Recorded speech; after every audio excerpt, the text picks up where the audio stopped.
नमस्कार मंडळी. तर आज आम्ही जाणार आहोत माणगावमधल्या प्रसिद्ध अशा दत्त मंदिरामध्ये. तर आज माझ्यासोबत आहे आई आणि मी. आम्ही दोघं बुलेटवरनं जाणार आहोत. आमच्या कणकवलीपासनं हे माणगावचं मंदिर साधारण 42 किलोमीटर अंतरावर आहे. तुम्ही मुंबई गोवा हायवेवरनं डाव्या बाजूला एक फाटा जातो. त्या फाट्यात तुम्ही सरळ गेलात की ते एक अशी कमान दिसते. इथे तुम्हाला दत्त मंदिराकडे जाणारा रस्ता उजव्या बाजूला दाखवलेला आहे. इथून तुम्ही उजव्या बाजूला आतमध्ये गेलात की पहिलं तुम्हाला याक्षिणी देवीचं मंदिर लागतं. इथे तुम्ही दर्शन घेतल्यानंतर त्याच्या अगदी विरुद्ध दिशेला जो रस्ता जातो त्या रस्त्याने तुम्ही पुढे गेलात की तुम्हाला नंतर माणगावचं प्रसिद्ध असं दत्ताचं मंदिर लागतं. आम्ही तिथे पोचल्यानंतर बघितले तर बरीच गर्दी होती आणि मंदिराचा परिसर अतिशय छान व्यवस्थित आहे.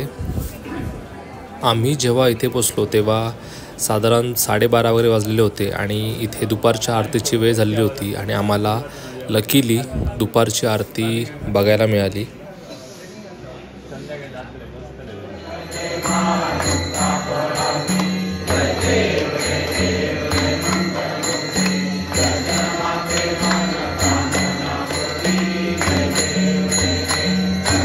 तर आरती झाल्यानंतर आम्ही ठरवलं की महाप्रसाद घेऊनच जायचं. तर महाप्रसादासाठी इथे बरीच लांब रांग होती. तुम्हाला कूपन घ्यावे लागतात आणि तुम्हाला स्वइच्छेने तुम्हाला जर ते पैसे द्यायचे असतात तर तुम्ही देऊ शकता.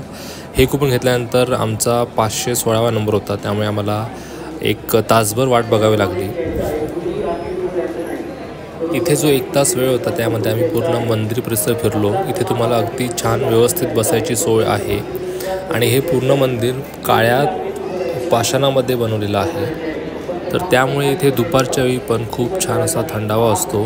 त्यानंतर आम्ही जेवणाच्या रांगेत उभे राहून आमचा नंबर आला. त्यानंतर आम्ही इथे आत गेलो तर इथे छान गोडी डाळ, भात, शिरा आणि त्याचबरोबर सोलकढी असा महाप्रसाद होता. तो आम्ही घेतला आणि नंतर पुन्हा एकदा आम्ही दत्ताचं दर्शन घेतलं आणि आमच्या घरी आलो.